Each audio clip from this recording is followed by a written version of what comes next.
ہر نمازی کے لیے، نماز پڑھنے والے شخص کے لیے ضروری ہوتا ہے۔ اور ان میں سے سب سے پہلے تکبیر تحریمہ ہے۔ تکبیر تحریمہ جو نماز شروع کرنے کے لیے نیت کے بعد جو ہم تکبیر اللہ اکبر کہی جاتی ہے، اسے تکبیر تحریمہ کہا جاتا ہے۔ نماز شروع کرنی ہو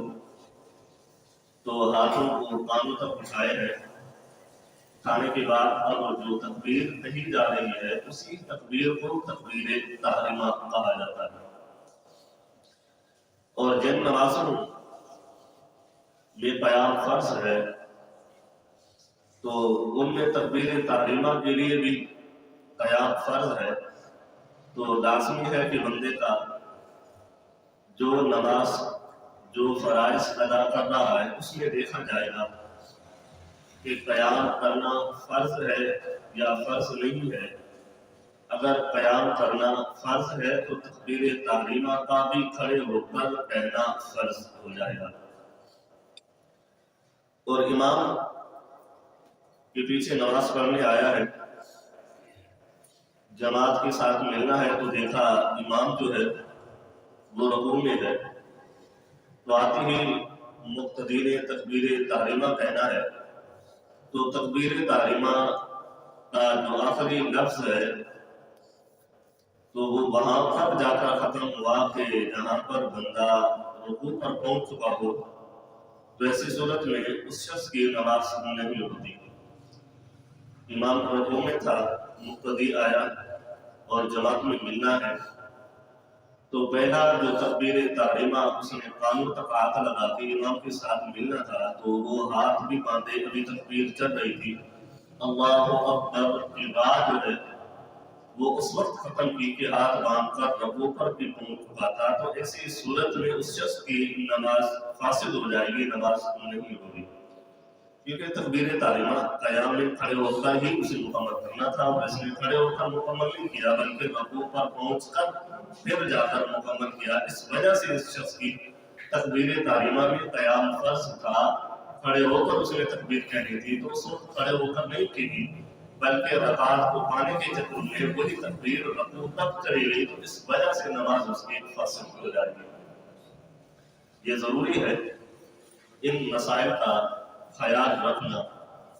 اور امام کے پیچھے تکبیر تحریمہ کہہ رہا تھا، امام نے بلند آواز سے تکبیر کہی تو مقتدی نے بھی تکبیر کہی، تو اللہ اکبر ابھی امام کی تکبیر ختم نہیں ہوئی تھی، مقتدی کی تکبیر تحریمہ پہلے ختم ہو گئی،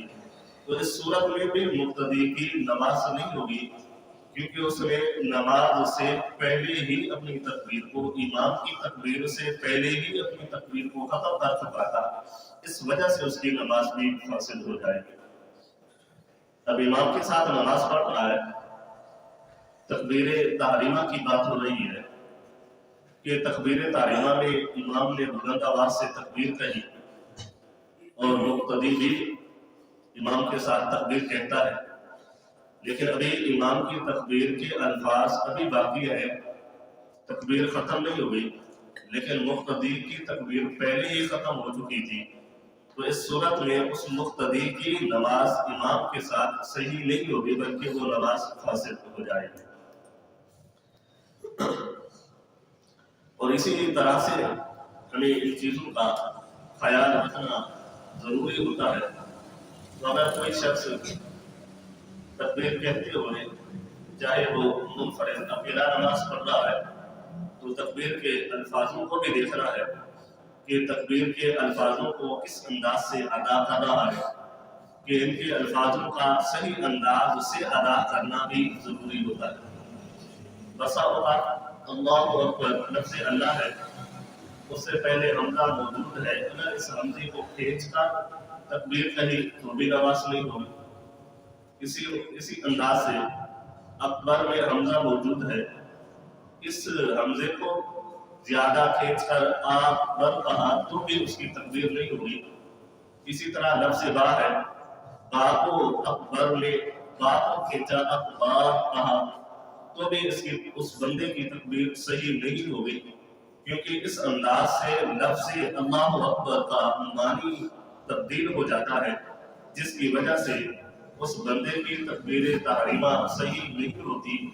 تو اسی ہی صورت میں پھر اس شخص کی جب تکبیر تحریمہ صحیح نہ ہوئی تو اس کی نماز بھی صحیح نہیں ہوتی۔